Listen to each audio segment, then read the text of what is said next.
ज्वाला कारागार के भीतर अधीश एक अजनबी व्यक्ति से मिला, लेकिन अधीश भी शायद उसके लिए उतना ही अजनबी था। दोनों चकित से एक दूसरे को देख रहे थे। कौन था ये व्यक्ति?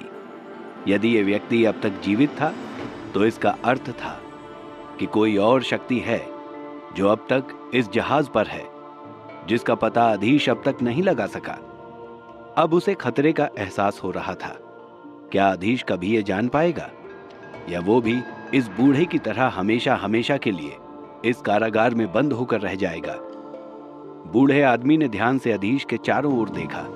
आग की लपटें उसे छू नहीं रही थीं, और ये देखकर बूढ़ा और चकित हो गया। कांपती आवाज में उसने कहा, नहीं नहीं, तुम कोई आम मांत्रिक नहीं हो जिसे इस कारागार में डाल दिया है। बोलो, तुम वास्तव में कौन हो? उसकी आंखें पहले थकी हुई दिखाई दे रही थीं, लेकिन अब उनमें एक चमक थी। वो एकटक अधीश को देख रहा था। अधीश इससे पहले कि जवाब देता, वो बूढ़ा धीरे से अपनी जगह पर उठ खड़ा हुआ। ऊर्जा का एक तेज झोंका उठा और अधीश से टकरा गया, लेकिन वो ऊर्जा भी अधीश को छूकर ऐसे गुजर गई जैसे ठंडी हवा का झोंका हो। इस समय निखिल चंद्र के जहाज पर अधीश की रक्षा प्रज्वल ही कर रहा था। ये देखते ही बूढ़ा फिर बोला, ओह, तो तुमने प्रज्वल हासिल कर लिया, और इसीलिए तुम इस जगह पर निखिल चंद्र के जहाज में इतनी आसानी से घूम सकते हो। बूढ़े की ये बात सुनकर अधीश चौंक पड़ा। ओह, आप निखिल चंद्र के बारे में जानते हैं, और प्रज्वल के बारे में भी? बूढ़े में अधीश की रुचि और अधिक बढ़ गई थी। आखिर ये जहाज समुद्र की गहराई में छिपा हुआ था, और त्रिमान ने कहा था कि निखिल चंद्र के जहाज में प्रवेश करने वाले सभी लोगों को त्रिमान द्वारा जबरन खींच लिया गया था। यदि कोई तीसरी बाधा को पार नहीं करता तो वो ये नहीं जान पाता कि निखिल चंद्र के जहाज पर खजाना क्या था। बूढ़े ने रहस्यमय मुस्कान के साथ कहा, हा, हा, हा, निश्चित रूप से मैं इसके बारे में जानता हूं, क्योंकि उस वर्ष मैं विशेष रूप से प्रज्वल के लिए ही यहां आया था, जिसे निखिल चंद्र पीछे छोड़ गए थे। इससे पहले मुझे एक संदेश मिला कि निखिल चंद्र रहस्यमय तरीके से यहां से निकल गया था, और मुझे पता चला कि उसने समुद्र के तल पर एक विशेष मंत्र प्रज्वल छोड़ दिया था। मुझे सटीक स्थान का पता नहीं था, लेकिन मुझे इसका अंदाजा था कि ये कहां है। इसलिए मैंने समुद्र के उस क्षेत्र में दशकों तक लगातार प्रतीक्षा की, और अंततः मैं यहां पहुंच ही गया। मेरे प्रयास व्यर्थ नहीं गए। हालांकि त्रिमान ही मुझे यहां लेकर आया था, लेकिन मैं तीसरी बाधा को पार करने में असफल हो गया था। अब अधीश को उसकी बात कुछ कुछ समझ में आ रही थी। शायद निखिल चंद्र चिंतित थे, और किसी को उन्होंने इस बारे में बताया होगा। ये बूढ़ा समुद्र में इस स्थान पर जानबूझकर आया और त्रिमान द्वारा यहां खींच लिया गया। अधीश ने कहा, अब फिर? वास्तव में उसके पास पूछने के लिए बहुत से सवाल थे, लेकिन उसे समझ में नहीं आया कि किस तरह अपनी बात कहे। बूढ़ा उसकी दुविधा समझ गया और बोला, फिर क्या? और क्या जानना चाहते हो? तुम्हें तो प्रज्वल मिल गया है ना, तो अब जाओ। यहां क्या करने आए हो? यह सुनकर अधीश ने बूढ़े को ध्यान से देखा। हालांकि वो निराश दिखाई देता था, लेकिन उसके पास निश्चित रूप से बहुत शक्तियां होंगी, तभी तो वो इस भयानक अग्नि कारागार में इतने वर्षों तक रह सका। ये देखकर ही अधीश उससे बात करने में कुछ झिझक रहा था। तभी बूढ़ा मांत्रिक धीमी आवाज में बोला, मुझे बाहर जाने दो। मैं मांत्रिक बम्मन आपको 3 वचन देने को तैयार हूं। यदि आप मुझ पर विश्वास नहीं करते हैं तो हम एक अनुबंध पर हस्ताक्षर कर सकते हैं। अचानक ही बूढ़ा बहुत विनम्र हो गया था और अधीश के साथ सम्मानपूर्वक बातें करने लगा। अधीश मुस्कुराया। 3 वादे? मांत्रिक बम्मन, मुझे डर है कि आप यहां अपनी स्थिति को नहीं समझ रहे हैं। यह जहाज मेरे नियंत्रण में है और आपका जीवन भी मेरे हाथों में है। आपको लगता है कि मैं 3 छोटे वादों की परवाह करूंगा? अधीश की बात सुनकर बूढ़े मांत्रिक ने दांत भींचकर कहा, भले ही आपने प्रज्वल प्राप्त किया है, फिर भी आप इसे परिष्कृत करने में असमर्थ हैं। भले ही आपने तीसरी बाधा पार कर ली हो, लेकिन आपने निश्चित रूप से चालाकी का सहारा लिया होगा। मुझे नहीं लगता कि आपके पास कोई खास शक्ति है। यदि आप मुझे मुक्त करने के लिए सहमत हैं तो हम एक अनुबंध पर हस्ताक्षर कर सकते हैं और मैं 10 साल तक आपकी रक्षा करते हुए आपका साथ दूंगा। मांत्रिक बम्मन ने एक और व्यवस्था का सुझाव दिया। यह प्रस्ताव बेहतर था। अधीश ने इस प्रस्ताव पर विचार किया। बम्मन कम से कम 7वीं श्रेणी के मांत्रिक तो होंगे ही, वरना इतने साल इस अग्नि कारागार में जीवित कैसे रहते। ऐसे शक्तिशाली मांत्रिक की सुरक्षा में 10 साल तक रहना एक सही निर्णय होगा। विचार के बाद अधीश ने फिर भी अपना सिर नकार में हिलाया। मांत्रिक बम्मन का चेहरा काला पड़ गया और उसने कर्कश स्वर में कहा, आपने इन दोनों शर्तों को ठुकरा दिया है। मुझे आजाद करने के बदले में तुम वास्तव में क्या चाहते हो? कारागार में हर दिन पीड़ा और तकलीफ सहनी पड़ती थी। भले ही मांत्रिक बम्मन किसी तरह खुद को जिंदा रहने के लिए मजबूर कर सकता था, लेकिन यहां से भागने का उसके पास यही एक अवसर था।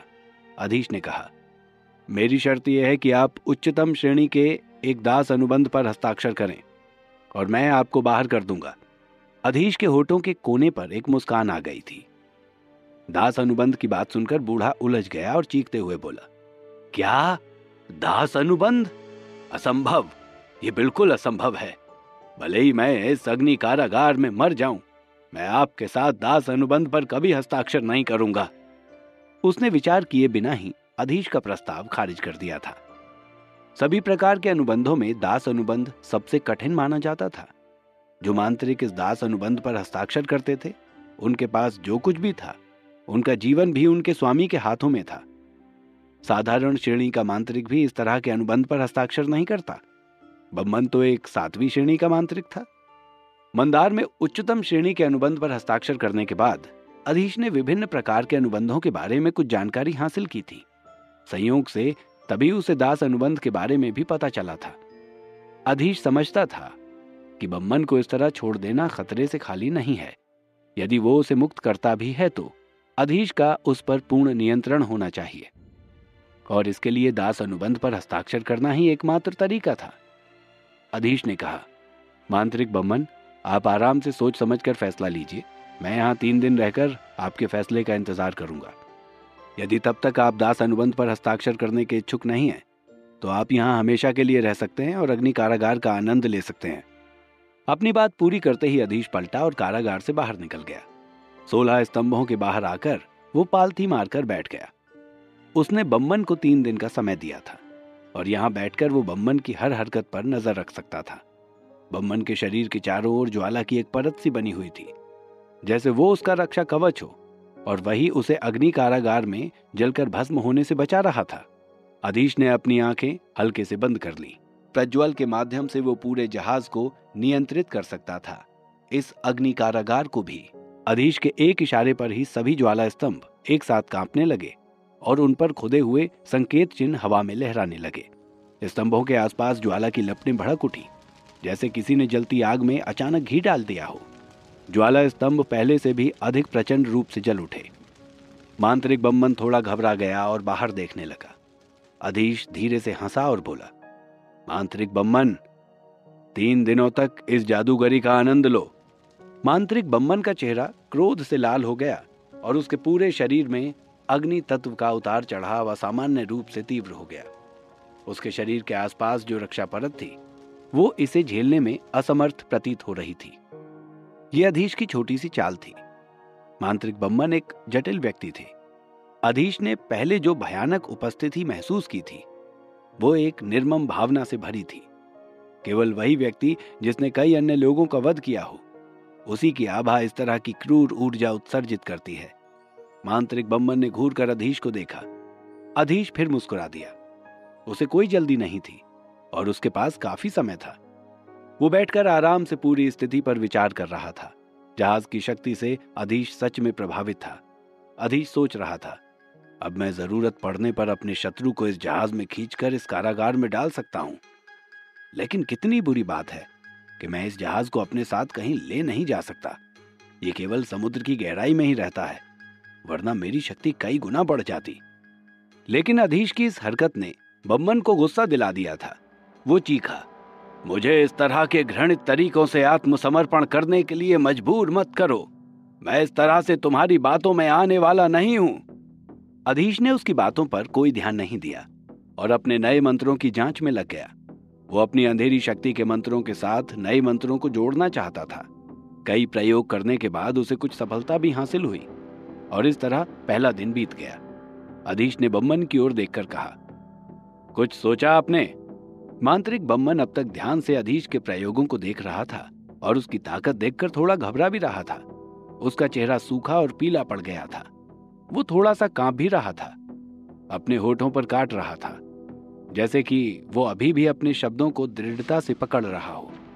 लेकिन अधीश जानता था कि दृढ़ता की भी एक सीमा होती है और कभी ना कभी तो बम्मन को हार माननी ही पड़ेगी, चाहे वो अधीश के सामने आत्मसमर्पण करे या नहीं। लेकिन इस अग्नि कारागार में अब टिके रहना उसके लिए असंभव हो जाएगा। उसका एकमात्र उद्देश्य तो प्रज्वल प्राप्त करना था, जो कि अब अधीश के पास था। अब बम्मन के पास यहां रुकने का उद्देश्य भी नहीं था। इस कारण अधीश निश्चिंत था। वो समझ चुका था कि आज नहीं तो कल बम्मन मजबूर होकर अनुबंध पर हस्ताक्षर कर ही देगा। खैर, अभी तो पहला ही दिन बीता था। मैं दास अनुबंध पर हस्ताक्षर करने के लिए सहमत हूं। अग्नि कारागार से एक धीमे से आवाज आई। अधीश ने झट से अपनी आंखें खोल दी और कारागार की ओर देखा। फिलहाल मांत्रिक बम्मन पूरी तरह से आग से घिरा हुआ था। उसके शरीर के आसपास रक्षा परत फीकी और कमजोर पड़ रही थी, मानो वो जल्द ही गायब हो जाएगी। एक बार रक्षा परत के छिन्न भिन्न हो जाने के बाद मांत्रिक बम्मन अपने चारों तरफ जल रही आग की लपटों से बच नहीं सकता था। अधीश के चेहरे पर मुस्कान आ गई। ये केवल दूसरा दिन था और उसके द्वारा निर्धारित 3 दिनों के समय में से केवल आधा ही दिन बीता था और मांत्रिक बम्मन ने समर्पण कर दिया था। अधीश ने कहा, बहुत अच्छा मांत्रिक बम्मन, अब दास अनुबंध पर हस्ताक्षर करना ही आपके सामने एकमात्र विकल्प है। अधीश ने जहाज को नियंत्रित किया और कारागार की लपटों की तीव्रता को तुरंत कम कर दिया। इसके बाद वो खड़ा हुआ और मांत्रिक बम्मन के सामने आ गया। जैसे ही आग की तेजी कम हुई, बम्मन जोर से हाँफते हुए उठ खड़ा हुआ। उसके चेहरे पर निराशा के भाव थे। पिछले 1.5 दिन में उसने अधीश की शक्तियों का अंदाजा लगा लिया था। मांत्रिक बम्मन ने अपने आप को संभाला और जोर से कहा, मैं आपके साथ एक दास अनुबंध पर हस्ताक्षर करने को तैयार हूं, लेकिन एक समय सीमा निर्धारित की जानी चाहिए। अधिक से अधिक 100 साल। 100 साल के बाद मैं जहां चाहूं जा सकता हूं। यह मेरी एकमात्र शर्त है। अधीश ने ध्यान से मांत्रिक बम्मन को देखा और अनगिनत विचार उसके सिर में घूमने लगे। क्या अधीश बम्मन की शर्त को मानेगा? बम्मन क्या वास्तव में कारागार से बाहर जाने के बाद भी अपने वचन पर कायम रहेगा? जानने के लिए सुनते रहिए द मैजिशियंस सीक्रेट, सिर्फ और सिर्फ पॉकेट एफएम पर।